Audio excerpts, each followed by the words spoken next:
How do you design a green building? A skylight is one of the simplest ways, but only one of many simple ways, to turn an ordinary building green. Turning buildings green is nothing new. At many points in our history we have tried to work with the environment to provide shelter that was passive and low impact. For over 2,000 years the people of Cappadocia have dug into the ground.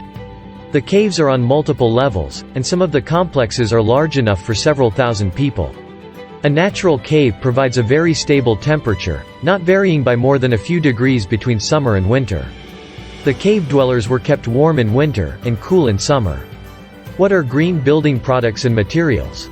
Going green in architectural terms involves two steps: using green products and materials, and green design.